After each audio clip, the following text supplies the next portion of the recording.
Le japonais Casio a toujours été précurseur quand il s'est agi de mettre au point des montres intelligentes. Mais il a pris son temps pour se lancer sur le terrain des montres connectées. Les smartwatches telles qu'on les connaît maintenant, et particulièrement celles qui sont équipées d'Android Wear, le système d'exploitation de Google. Au CES, en 2016, il se décide à franchir le pas avec la WSD F10, une première montre qui est une montre en fait destinée à des usages bien spécifiques, les usages des activités en extérieur.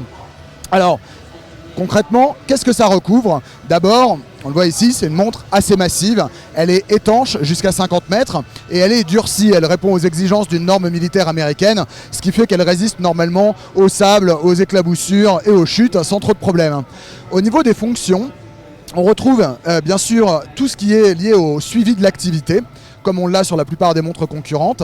Alors on fait l'impasse sur le capteur, le cardiofréquence-mètre, mais par contre on gagne un capteur de pression atmosphérique, ce qui va permettre de déterminer avec précision l'altitude, mais qui va permettre aussi de mesurer le temps qu'il fait, pourquoi pas d'être alerté s'il va se mettre à pleuvoir. L'un des exemples qui est donné par Casio, c'est que ça pourrait servir à un pêcheur par exemple, qui va chercher le meilleur moment pour lancer ses lignes ou pour appâter. Donc cette montre, c'est un Android Wear mais qui a été vraiment customisé par Casio. L'interface, elle s'articule autour de deux boutons principaux. L'un s'appelle Tool, outils, et le second s'appelle App. Le premier, en fait, nous donne accès à toutes les informations qui sont remontées par les capteurs de la montre. Donc très facilement, quand on est en train de faire une randonnée en montagne, on va pouvoir savoir combien de kilomètres on a marché, à quelle altitude on se situe, ou pourquoi pas, à quelle heure le soleil va se coucher, ou plutôt dans combien de temps le soleil va se coucher. Et le bouton App va lui nous donner accès à un écosystème d'applications dédié à ces activités bien spécifiques, puisque Casio a passé un certain nombre de partenariats en la matière. Pour toutes ces activités, la montre est bien évidemment équipée d'un GPS. Elle est autonome sur le sujet.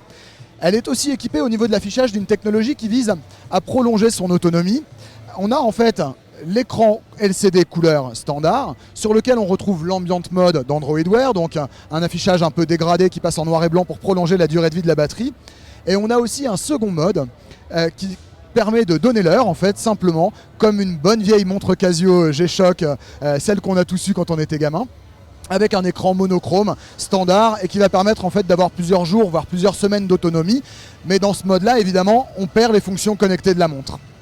Voilà, donc cette WSD F10, elle sera disponible dans le courant du printemps et le prix annoncé est d'environ 500 $.